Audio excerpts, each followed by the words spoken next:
Dear students and dear friends, स्वागत है अपने चैनल पॉलिटिकल साइंस SBM में। आइए अब हम सॉल्व करते हैं हमें सेकंड सेमेस्टर पॉलिटिकल साइंस का थर्ड पेपर है MPSC 513 और इसका पेपर टाइटल है यानी एडवांस पब्लिक एडमिनिस्ट्रेशन आधुनिक लोक प्रशासन का पेपर है, जो कि आज ही 2 जून 2023 को संपन्न हुआ। इसी को हम सॉल्व कर रहे हैं और इसके क्वेश्चंस को डिकोड करने की कोशिश कर रहे हैं। तो आइए पहला क्वेश्चन देखते हैं। और हाँ, अगर आप चैनल पर नए हैं प्लीज़ आप चैनल को सब्सक्राइब कीजिए, वीडियो को पूरा देखिए और अपने दोस्तों में वीडियो को शेयर कीजिए। और कोई क्वेश्चन गलत है तो आप उस कमेंट बॉक्स में अवश्य कमेंट कीजिए। तो आइए MA सेकेंड सेमेस्टर का थर्ड पेपर लोक प्रशासन को हम सॉल्व कर रहे हैं, उसको डिकोड कर रहे हैं। तो आइए पहला क्वेश्चन देखते हैं कि भारतीय संविधान की कौन सी धारा भारत के राज्य की वाद योग्यता पर विचार करती है। तो इसका आंसर होगा ऑप्शन सी, धारा 300। नेक्स्ट क्वेश्चन है क्वेश्चन नंबर 2, भारत में ओम्बुड्समैन प्रकार की संस्था की स्थापना के लिए सबसे पहले सिफारिश किस समिति ने की थी। तो इसका आंसर होगा ऑप्शन डी, प्रशासनिक सुधार आयोग। ऑप्शन डी राइट आंसर होगा। क्वेश्चन नंबर 3 है प्रशासन पर नागरिक नियंत्रण के तरीके क्या हैं। तो प्रशासन पर नागरिक नियंत्रण के तरीके एक तो जनमत है, दबाव समूह है और सलाहकार समितियां हैं। तो इस हिसाब से आपका आंसर होगा ऑप्शन 2, 3, 5 यानी ऑप्शन बी राइट आंसर होगा। क्वेश्चन नंबर 4 है निम्न में से कौन से संसदीय समिति का अध्यक्ष निर्वाध रूप तौर पर शासक दल का होता है। यानी कौन सी समिति है जिसका अध्यक्ष हमेशा सरकार की तरफ से या जो सरकार है उसी के दल का अध्यक्ष होता है। तो इसका आंसर होगा ऑप्शन सी, आकलन समिति यानी एस्टिमेट कमेटी जो है उसका जो अध्यक्ष होगा हमेशा सरकार की तरफ से होता है, सरकार के आदमी या सरकारी सत्ता पक्ष के दल से होता है। क्वेश्चन नंबर 5 है सांसदों को प्रदान निम्नलिखित में से वह कौन सा आय है जो विधिवत रूप से निर्धारित नहीं है। यानी इसको इंग्लिश वाला क्वेश्चन पढ़िए। अब थोड़ा सा दोनों में अंतर है इंग्लिश और हिंदी में। Which of the following is not a formally prescribed device available to the members of parliament. तो ये आपका इंग्लिश और कुछ और है, लेकिन इसका वैसे आंसर होगा ऑप्शन बी, शून्यकाल।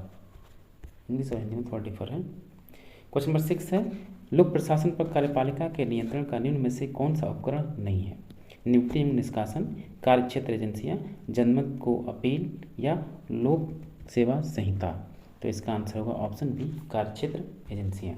ऑप्शन बी, कार्य क्षेत्र एजेंसियाँ। क्वेश्चन नंबर 7 है प्रशासन पर न्यायिक नियंत्रण किस सिद्धांत से निकलता है। शक्तियों का विभाजन, न्यायिक पुनर्विचार, कानून का शासन या प्रतिविधान। तो इसका आंसर है ऑप्शन सी, कानून का शासन नहीं, rule of law. Question number 8 है केंद्रीय सतर्कता आयोग की स्थापना निम्न में से किसकी सिफारिश पर की गई थी। तो केंद्रीय सतर्कता आयोग की स्थापना आपकी संथानम समिति की सिफारिश पर किया गया। क्वेश्चन नंबर 9 है लोकायुक्त की संस्था यानी सबसे पहले लोकायुक्त जो है किस राज्य में गठित किया गया है। याद रखिए, ये ध्यान से पढ़िए प्रश्न, किस राज्य में गठित किया सर्वप्रथम। तो सबसे पहले गठन इसका महाराष्ट्र में हुआ, लेकिन उड़ीसा ने इससे पहले इस लोकायुक्त से संबंधित अधिनियम पारित कर दिया था, लेकिन उस संस्था का निर्माण नहीं किया। इस वजह से महाराष्ट्र सर्वप्रथम इस संस्था का निर्माण करने वाला राज्य बना, बजाय उड़ीसा के सबसे पहले कानून निर्माण करने के बाद। क्वेश्चन नंबर 10 है प्रशासन पर न्यायिक नियंत्रण के संदर्भ में दुष्करण का क्या अर्थ है। तो इसका आंसर होगा ऑप्शन बी, तथ्यों का पता लगाने में गलती। क्वेश्चन नंबर 11 है कथन और कारण है। कथन देखिए भारत में सर्वोच्च न्यायालय तथा उच्च न्यायालयों का अधिकार क्षेत्र एक समान है। कथन एक गलत है कि दोनों सर्वोच्च न्यायालय और उच्च न्यायालय के जो अधिकार क्षेत्र हैं अलग अलग हैं, एक समान नहीं है। कारण देखिए सर्वोच्च न्यायालय तथा उच्च न्यायालय दोनों ही बंदी प्रत्यक्षकरण, परमादेश, निषेध, उत्प्रेषण और अधिकार प्रेक्षण की रीटें जारी करती हैं। ये तो सही है। अनुच्छेद 32 के तहत सुप्रीम कोर्ट और अनुच्छेद 226 के तहत हाई कोर्ट। तो आपका जो कारण आर है सही है, लेकिन कथन गलत है। तो ए सही है, ए गलत है किंतु आर सही है, option D. Next question, question number 12, ये आपको मैच करना है कि अविश्वास प्रस्ताव क्या है। ये तो आपका विधायी नियंत्रण है, अविश्वास प्रस्ताव। ए का तीसरा होगा विधायी नियंत्रण। बजट क्या है आपका? कार्यपालिका पर नियंत्रण है, बी का ए। परमादेश क्या है? न्यायिक नियंत्रण है, सी का 2। लोकायुक्त क्या है? नागरिक नियंत्रण। इस हिसाब से आपका आंसर होगा ऑप्शन डी। ऑप्शन डी, ए का तीसरा, बी का पहला, सी का दूसरा और डी का चौथा। क्वेश्चन नंबर 13 है, ये भी आपको मैच करना है। एक तरफ ओम्बुड्समैन है और उन देशों में ओम्बुड्समैन स्थापना का वर्ष। तो न्यूजीलैंड में सबसे पहले, न्यूजीलैंड में क्या 1962 में ओम्बुड्समैन की स्थापना हुई, और फिनलैंड में आपका 1919 में, स्वीडन में 1809 और डेनमार्क में 1955। तो इस हिसाब से आपका ऑप्शन ए राइट आंसर होगा। ए का दूसरा, बी का पहला, सी का चौथा और डी का तीसरा। नेक्स्ट क्वेश्चन है क्वेश्चन नंबर 14। लोक सेवा स्थायी वेतनभोगी और कुशल अधिकारियों की व्यावसायिक संस्था है, यह कथन किसका है, यानी किसने कहा? तो ये कथन आपका फाइनेट साहब का है। ऑप्शन डी राइट आंसर होगा। क्वेश्चन नंबर 15 है, अधिकारी एक दूसरे के लिए काम निर्मित करते हैं, यह कथन किसका है? तो ये कथन आपका पार्किंसन का है। ऑप्शन सी राइट आंसर होगा। क्वेश्चन नंबर 16 है, निम्नलिखित में से कौन निरंकुशता के नए सिद्धांत से संबंधित है? तो निरंकुशता के नए सिद्धांत या न्यू डेस्पोटिज्म से संबंधित आपके लॉर्ड हेवर्ट हैं। नेक्स्ट क्वेश्चन है क्वेश्चन नंबर 17, अमेरिकी लोक सेवा में लूट पद्धति किसके काल में प्रधान बन गई थी? तो राष्ट्रपति जैक्सन के काल में एक मुख्य समस्या बन गई थी। क्वेश्चन नंबर 18 है, संयुक्त राज्य अमेरिका में पेडल्टन एक्ट कब पारित हुआ? तो अमेरिका में पेडल्टन एक्ट अधिनियम 1883 में पारित हुआ। ऑप्शन डी, लूट सिस्टम को समाप्त किया गया इसके तहत। भर्ती में संघ लोक सेवा आयोग का अंतिम कार्य क्या है? चयन, नियुक्ति, प्रमाणीकरण या स्थापन? तो संघ लोक सेवा आयोग में भर्ती में संघ लोक सेवा का अंतिम जो कार्य है सिलेक्शन यानी चयन है। क्वेश्चन नंबर 20 है, अपने लोक सेवकों को इनमें से कौन सा देश हड़ताल का अधिकार देता है? ब्रिटेन, जर्मनी, फ्रांस या संयुक्त राज्य अमेरिका? तो इसका आंसर होगा option C France. Question number 21 है, मंत्री उत्तरदायित्व और मंत्रिमंडलीय तानाशाही के लबादे में ये पली और बढ़ी है, जो कभी कभी फ्रैंकस्टीन के दैत्य की तरह अपने निर्माता को ही नष्ट करते हुए प्रतीत होती है। यह बात किसने कही? तो प्रयुक्त कथन नौकरशाही के बारे में रैमजे म्योर ने कहा। क्वेश्चन नंबर 22 है, संयुक्त राष्ट्र अमेरिका के हैज अधिनियम 1939 का संबंध किससे है? तो यह लोक सेवकों की राजनीतिक गतिविधियों को नियंत्रित करने के लिए है। Option C. क्वेश्चन नंबर 23 है, संरक्षण नौकरशाही को यह भी कहा जाता है। तो संरक्षण नौकरशाही या पेट्रोनेज जो ब्यूरोक्रेसी है, हम उसको स्पॉइल्ड सिस्टम या लूट पद्धति भी बोलते हैं, जो कि अमेरिका में कभी प्रचलित हुआ करती थी। क्वेश्चन नंबर 24, संरक्षण नौकरशाही का परंपरागत घर कौन सा है? तो अभी हमने बताया संयुक्त राज्य अमेरिका। क्वेश्चन नंबर 25, लोक सेवा में तटस्थता के विचार का सर्वाधिक विकास कहाँ हुआ? संयुक्त राज्य अमेरिका, फ्रांस, जर्मनी या ब्रिटेन? तो इसका आंसर होगा option D Britain. Question number 26, नौकरशाही का 4 स्तरीय वर्गीकरण किसने किया है? तो 4 स्तरीय वर्गीकरण आपका FM मार्क्स ने किया। ऑप्शन बी राइट आंसर होगा। क्वेश्चन नंबर 27 है, पद वर्गीकरण की प्रणाली जहाँ सबसे ज़्यादा विकसित थी? तो यह पद वर्गीकरण आपका ब्रिटेन में सबसे ज़्यादा विकसित थी। क्वेश्चन नंबर 28 है, एक अच्छे कलेक्टर का घर अक्सर ही किसी सहायक कलेक्टर का दूसरा घर होता था, यह कथन किस चीज़ के महत्व को बताता है? तो ये कथन आपका अनौपचारिक प्रशिक्षण का यानी informal. Option D. Question number 29, पदोन्नति का स्तर क्या है? पदनाम परिवर्तन, वेतन परिवर्तन, कार्य में परिवर्तन, कार्यभार और उत्तरदायित्व परिवर्तन? पदोन्नति में तो तीनों परिवर्तन है, लेकिन अलग अलग है, क्योंकि ऑप्शन डी ज़्यादा सही होगा, कार्यभार और उत्तरदायित्व में परिवर्तन। नेक्स्ट क्वेश्चन है क्वेश्चन नंबर 30, आज का पूरा प्रशासन राजनीतिक है क्योंकि इसको जनहित के प्रति संवेदनशील होना चाहिए। एप्पलबी का यह वक्तव्य किस सिद्धांत को चुनौती देता है?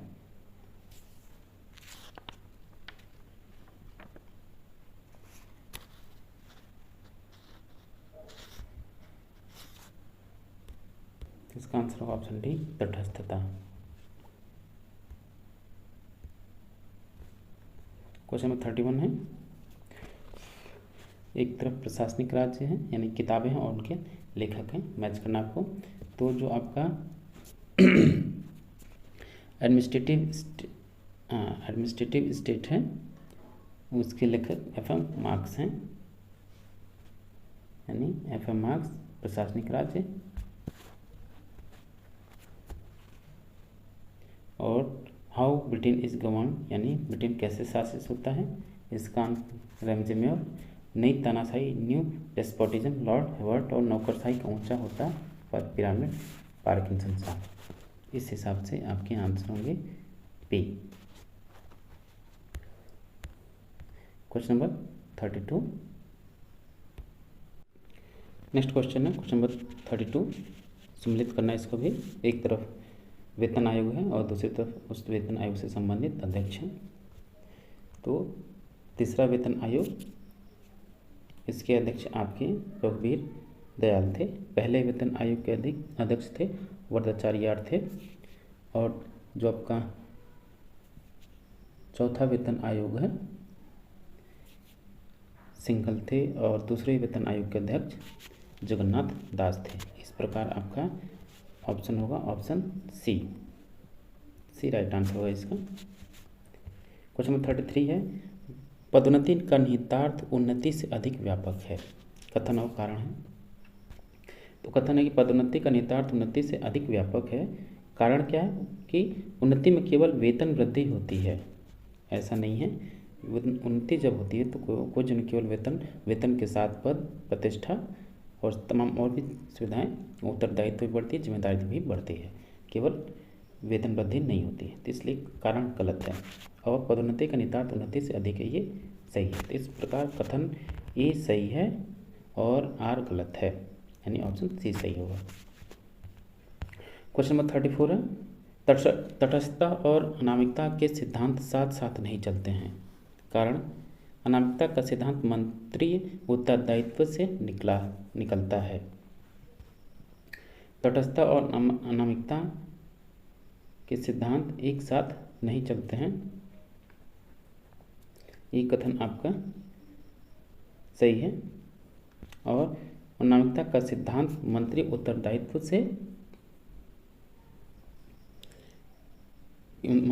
नहीं बल्कि लोक सेवकों का अनामिकता का सिद्धांत है। लोक सेवक अनामिकता के सिद्धांत से संबंधित हैं, उनके कार्यों का उत्तरदायित्व मंत्री गण पर होता है। तो इसलिए उनके पीछे जो होते हैं अनामिकता का सिद्धांत का पालन करते हैं लोक सेवक, न कि मंत्री। इसलिए कथन आपका गलत है, आर गलत है, ए सही है, आर गलत है। तो इसलिए इसका आंसर ऑप्शन सी होगा कि ए सही है किंतु आर गलत है। क्वेश्चन नंबर 35, भारत ने लोक सेवकों की राजनीतिक गतिविधियों पर कड़े नियंत्रण लगाए हैं, ये कथन भी सही है। कारण क्या है, भारत में लोक सेवकों को मतदान का अधिकार प्राप्त है, ये भी सही है। भारत में लोक सेवकों को मतदान का अधिकार प्राप्त है, कथन और कारण दोनों सही हैं, लेकिन आर ए की सही व्याख्या नहीं है। तो आपका होगा ऑप्शन बी। क्वेश्चन नंबर 36 है, भारत में निष्पादन बजट का प्रारंभ किसकी सिफारिश पर किया गया था। आकलन समिति, एप्पलबी रिपोर्ट, भारत के नियंत्रक एवं महालेखा परीक्षक या प्रशासनिक सुधार आयोग। तो इसका आंसर होगा ऑप्शन ए, आकलन समिति की सिफारिश पे भारत में निष्पादन बजट लागू किया गया। क्वेश्चन नंबर 37 है, अगर तालाब भरने और उसमें पानी के एक निश्चित स्तर को बनाए रखने के लिए वित्त मंत्री को उत्तरदायी ठहराना है तो उसे इस स्थिति में भी होना चाहिए कि वह इसका प्रवाह रोक सके। यह वक्तव्य किससे संबंधित है, ये वक्तव्य अभी इस पर कंफर्म नहीं है, लेकिन थोड़ा सा ये एप्पलबी रिपोर्ट हो सकता है, ये प्रशासनिक सुधार, इन दोनों में से एक हो सकता है। क्वेश्चन नंबर 38 है, इनमें से कौन सा कथन सही है। संसद कर बढ़ा सकती है, संसद कर घटा नहीं सकती। संसद तो कर बढ़ा सकती है, संसद कर घटा भी सकती है, ये गलत है। संसद कर समाप्त कर सकती है, ये सही है। संसद कर बढ़ा नहीं सकती है, गलत है, बढ़ा सकती है। संसद कर घटा सकती है, ये सही है। इस प्रकार आपका कथन जो ऑप्शन ए 1, 3, 5 सही है। नेक्स्ट क्वेश्चन है क्वेश्चन नंबर 39, लेखा को लेखा परीक्षा से पृथक करने के मामले पर निम्न में से किसने विचार नहीं किया था। ये क्वेश्चन थोड़ा डाउट है, इसको आप छोड़ दीजिए। अगर आपको पता है तो आप कमेंट बॉक्स में इसका आंसर जरूर कमेंट करें। और लास्ट क्वेश्चन आपका क्वेश्चन नंबर 40, प्रशासन में वित्त सर्वत्र वैसे ही सम्मिलित है जैसे कि वायुमंडल में ऑक्सीजन। यह कथन किसका है? लॉर्ड जॉर्ज, विलोबी, डिमॉक या मार्कस्टिन मार्क्स, एफएम मार्क्स। तो प्रशासन में वित्त सर्वत्र वैसे ही है सम्मिलित है जैसे कि वायुमंडल में ऑक्सीजन। ये कथन आपका एफएम मार्क्स यानी मार्कस्टिन मार्क्स का है। ऑप्शन डी राइट आंसर होगा। तो डियर स्टूडेंट्स, ये था आपका एमए सेकंड सेमेस्टर का थर्ड पेपर लोक प्रशासन था। इसका हमने आंसर की देखा, आप इसे मैच कर लीजिए। कुछ हो सकता है एक दो क्वेश्चन के आंसर डाउट में है तो उनको छोड़ के बाकी सब सही हैं, आप मैच कर लीजिए। और हाँ, एक बार फिर से रिक्वेस्ट है कि अगर आप चैनल पर पहली बार विजिट कर रहे हैं तो प्लीज़ आप चैनल को सब्सक्राइब कीजिए और साथ ही अपने दोस्तों को भी शेयर कीजिए। और मिलते हैं आपसे नेक्स्ट वीडियो में।